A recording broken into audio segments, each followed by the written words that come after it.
Yo, what's going on, guys? And today, of course, we're going to be talking about some of the biggest trade rumors going on in free agency. Let me know what you guys think of this mic setup, just testing out a travel setup. Now, this is the top 5 rumors coming from my work, hoopshype.com. Link will be in the description. Hit that like and subscribe button and go to hoopshype.com for more content like this in written form. Now, the first guy on the list, tell me if there's anybody that's surprised you. I kept mixing up subscribe and surprise, and I couldn't speak right there. Anfernee Simons. Yes, the report is going a little like this, that our man Anfernee Simons is someone who could be repackaged and traded. Now, for some of you, you might be surprised due to the fact that they had recently gotten him and you were thinking maybe he was going to be someone that they just kept around, as he was acquired in the deal that sent Drew Holiday to the Portland Trailblazers. And according to Brian Windhorst, he is someone that is actively in trade talks. He's an expiring $27.7 million deal. And just around the league, scoring guards are at a luxury, so their value amongst franchises is going down. So someone like an Anfernee Simons is just not drawing as much interest as he probably would have in the past, due to the fact that teams don't want to be the ones that have to figure out the contract. This is something that I always talk about, either when we're talking about prospects or just players who are extension eligible or on expiring deals. Part of the reason why they got to this point in the contract part of things is their value is undetermined and probably not seen eye to eye by the player and their representation versus what the team thinks and what probably the market dictates. We're seeing this with the restricted free agent market that's going on right now. And with that being said, I do believe that one of the biggest things or hurdles that we're imagining or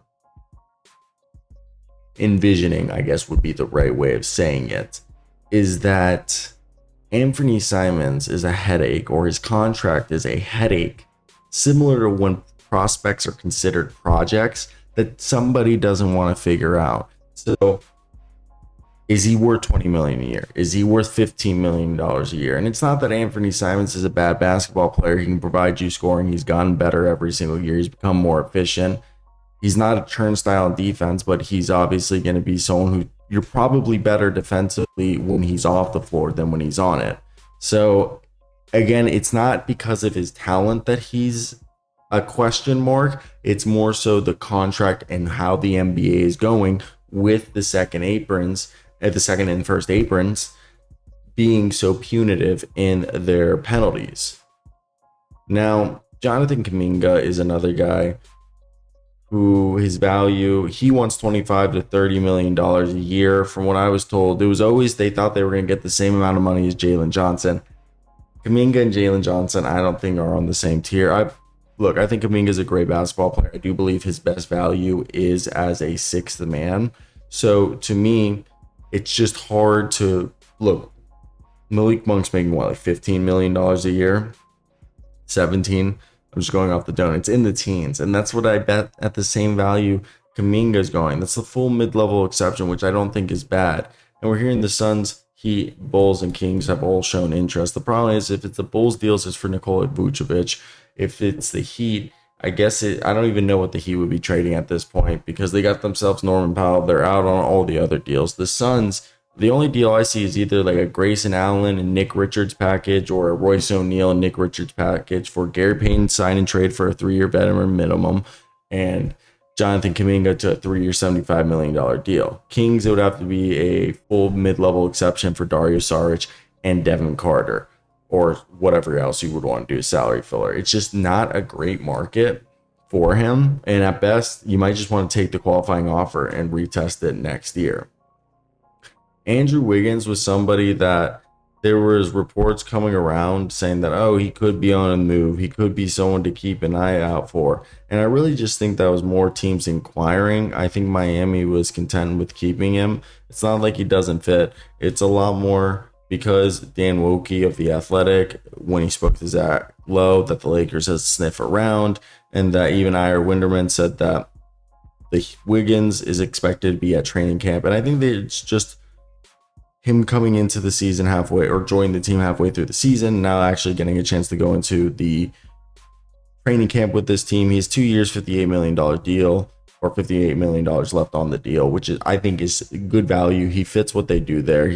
They are better with Andrew Wiggins, and I don't think there's going to be a lot of options out there to upgrade from him. So why do it when he's probably the best thing that you can have right now? So I just don't see any move would probably be a lateral one. Only trade him if you could be getting someone who's a guaranteed upgrade in terms of star value, which there isn't somebody available right now. So don't do anything there. Now, Giannis, look, it's looking like Milwaukee has turned over every stone possible to keep. I mean, shout out to John Horst for doing it, whether you like it or not, but the Knicks have delayed to extend Mikal Bridges, because Mikal Bridges, what's his value? I think that's the biggest thing. And the other thing is that they're probably watching what Giannis does, but John Horst and the other Bucks executive have insisted that Giannis loves Milwaukee and he's staying. But everybody's monitoring the situation and hoping that he decides to call it quits there and they get to go into a, free-for-all in terms of a bargaining. Now let's talk about the last guy. He holds a full no trade clause. Look, it's not going to the Mavericks. They would have to have so many players to match his salary, which would gut their depth. And Rich Paul said he's enjoying his summer. The only deal that I've heard, I don't know if this is legit, but the only deal that has been floated around, Darius Garland, Jared Allen, no picks, swap for LeBron James and Bronny James. Why would they do it? You basically, if you look at the on-off numbers, Darius Garland for the past 2 years has been a negative. They are better with him off the floor. Jared Allen is I think 0.4 positive. They are barely better with Jared Allen on the floor. Their best player on the floor, is Evan Mobley. Second best is Donovan Mitchell. 2 All-NBA players, Defensive Player of the Year. If you trade Jared Allen and Darius Garland, 2 fringe All-Stars, you'd be getting a guy who was a third-team All-NBA. Guaranteed all-star, and he would be your third best player. You also would gain cap flexibility, and you would be turning 2 players into one, technically also getting Bronny if you wanted to count him as a player. Well, the Lakers would now be having Jared Allen, Jackson Hayes, and DeAndre Ayton, and they would have a point guard next to Luka Doncic and Darius Garland.